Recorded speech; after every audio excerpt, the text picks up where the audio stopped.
I want to share some thoughts about monotheism, particularly as it relates to Christianity and Judaism, from the perspective of pure monotheism as such. And there's a particular writer, Frithjof Schuon, who is known as the preeminent spokesman of the perennial philosophy in the 20th century, who has written quite a lot about this. His work is not always easy to understand, but there's a lot of reward if one persists in trying to get to the bottom of what he's about. And there's a fascinating selection here of his thoughts in this book, which is fascinating to read, about monotheism. I just want to share it with you. As I say, his thought is not easy to access, but it repays the effort, and perhaps I'll explain one or two points as I go through. And he writes, in relation to monotheism, considered as such, Judaism stabilized but confiscated the message. Christianity universalized but altered it. Islam in turn restored it by stabilizing and universalizing it. The Christian perspective is essentially determined by a divine manifestation, a theophany that redounds upon the very conception of God, and this manifestation gives rise to a mysticism of sacrifice and love. Now, Frithjof Schuon is referring to the incarnation, the idea that God became man in Jesus.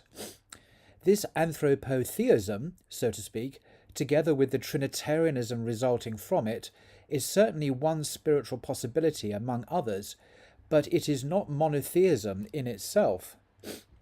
Now, Islam, which represents monotheism in itself and nothing else, is logical in reproaching Christianity for not bringing out the full value of the message of monotheism and for replacing it with another message, that of divine manifestation. Islam is equally logical in reproaching Judaism for having unduly nationalized monotheism. That's an amazing expression. The Jews have nationalized monotheism. And of course, today the ideology is Zionism.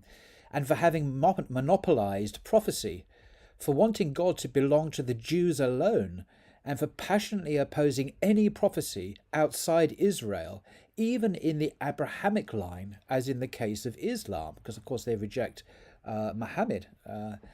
Certainly Mosaism, he means Judaism, and Christianity are intrinsically orthodox. But this is beside the point when it is a question of disengaging the essential message of monotheism, which is what Islam intends to do. This being said, it is important not to lose sight of the fact that it is God himself who successively manifests different aspects of the one truth, whatever men may do. Now, this next part is quite complicated, but I'm just going to get it on YouTube, so to speak. I think it's a great piece of theology, even though it's quite complicated. He says, Christianity can be characterized by this paraphrase of a patristic formula. The interior became exterior in order that the exterior might become interior.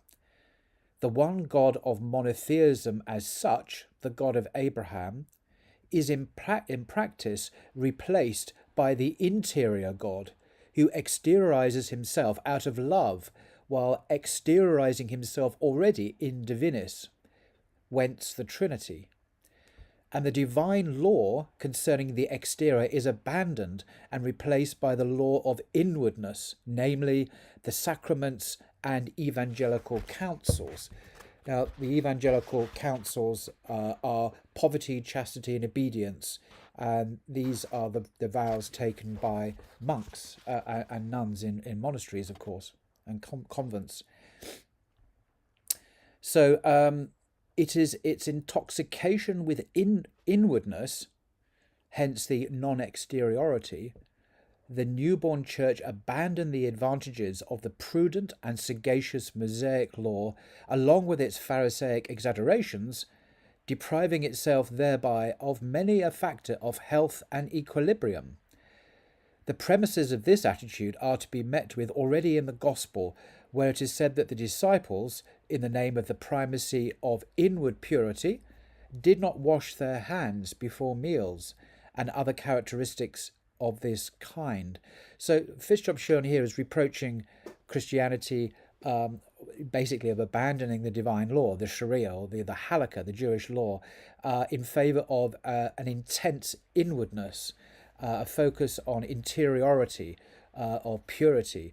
And this, he says, led to, as he says, depriving itself thereby of many a factor of health and equilibrium. The stability of a society, its social order and arrangements for the good health of people is thereby abandoned in favour of this intense spiritual inwardness. And I think he has a point. And so he continues, the outward law, this is the Jewish law, was replaced on its own plane by Roman law and a few elements of Germanic law, and the consequences of this were grave, because Christianity, when it became a political entity, when it became an empire, still had to run society, order itself. It borrowed from pagan elements, from Roman law and Germanic law, to create an ordered social being. So he continues, the universality of the church abolished the world of Abraham.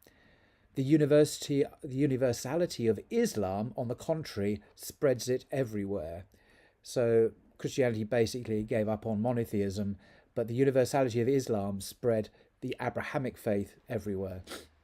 Islam thus reproaches Christianity for having conceived the Trinity to the detriment of unity as such, and for having renounced an outward law of sacred character while assuming the function of an integral religion. An integral religion meaning an ordered whole, an organic whole.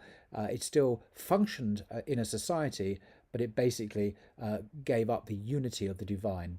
And it reproaches Judaism for having rejected Jesus, a Jewish prophet, and for having enclosed the one God within Israel, thus reducing him, this is God, to being the king of a people, he, the king of the universe. So this is the travesty of reducing the king of the universe to a tribal deity in Judaism.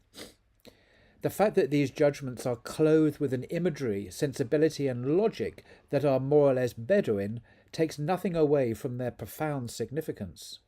On the contrary, it is a question here of the point of view of monotheism as such and nothing else, for the intrinsic truth of the Mosaic and Christic perspectives is not at issue.